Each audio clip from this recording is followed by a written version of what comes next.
করছি বলো তো? শঙ্কর মাছ ভাজছি, তেলের মধ্যে ভাজছি, লবণ হলুদ মেখে। আর দেখো একটু লেগে যাচ্ছে না।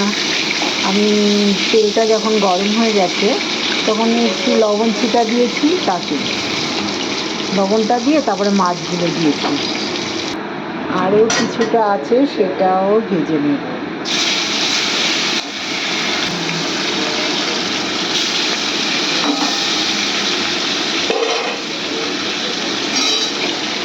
আর এতটা ভাজা হয়ে গেছে, দেখো আমি কত নাড়ছি তবুও একটুও ভেঙে যাচ্ছে না।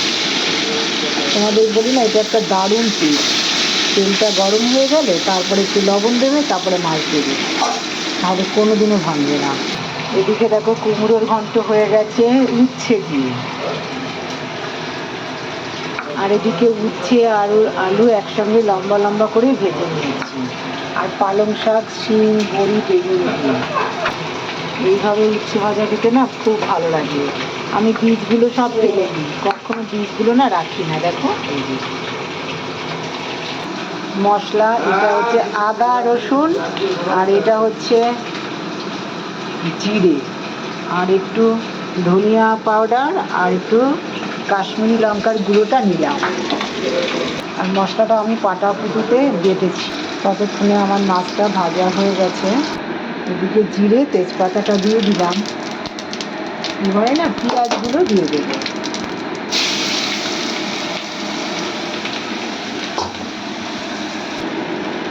এখন লবণ দিয়ে দিলাম, হলুদ দিয়ে দিলাম। প্রথমেই আদা রসুন বাটাটা দিলাম, তাহলে কি গন্ধটা থাকবে না, তেলের মধ্যে ভাজা ভাজা হয়ে যাবে।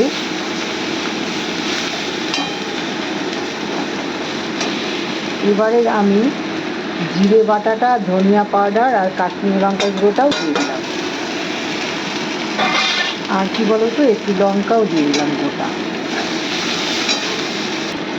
এবারে টমেটোটাও দিয়ে দিচ্ছি। আর এখানে না ভীষণ রোদ্দুর আছে, দেখতে পাই না ভালো, আমাদের দেখাতে পারছি কিনা।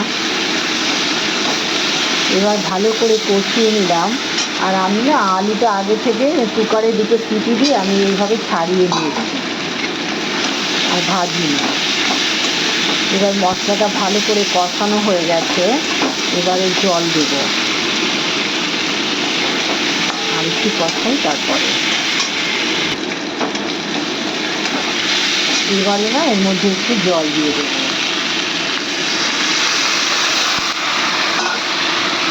এখানে না ভীষণ রোদ্দুর আছে, তো এই জন্য এরকম হচ্ছে। তোমরা গরম মশলাও দিতে পারো, আমরা গরম মশলাটা খাই না, এই জন্য দিচ্ছি না। আর একটু জল দিই।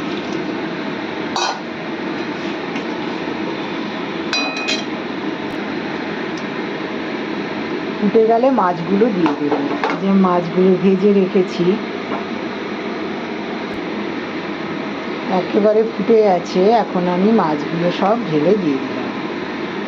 তাহলে আমি কিভাবে রান্নাটা করলাম তোমাদের কিন্তু পুরোটাই দেখালাম। আর যে শব্দটা তোমরা শুনতে পাচ্ছ ওটা চিমনির শব্দ। আর দেখা যাচ্ছে না বলে আমি জানালাটা বন্ধ করে দিয়েছি, নইলে আমার এত আলো আসছে আমি দেখাতেই পারছিলাম না। তাহলে শিপ্রা দিদি কী কী রান্না করেছে তোমাদের দেখালো। আজকে আর ডাল লাগলো না, আজকে আর ডালটা ওই জন্য রান্না করিনি। আর দেখো আলুগুলো তো আমি সেদ্ধ করে নিয়েছি কুকারে, এই জন্যে এটা নিয়ে আর কোনো চিন্তাই নেই, একদম গলে গেছে, গলে যাবে, কোনো চিন্তা নেই। এভাবে আমি মাছটা রান্না করে নিয়েছি। এই মাছটা না দুর্দান্ত লাগে এইভাবে রান্না করলে, আর আমিও এই মাছটা খুব পছন্দ করি।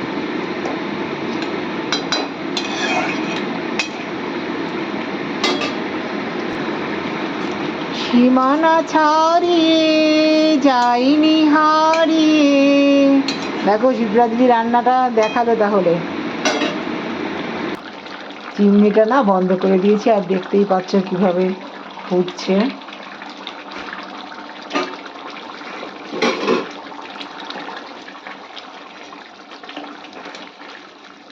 খুব সুন্দর, দেখো গাঢ় গাঢ় হয়ে গেছে। ঠান্ডা হয়ে গেলে আর একটু গাঢ় হয়ে যাবে, তাহলে দেখলে আমার রান্নাটা আমি কিভাবে করলাম।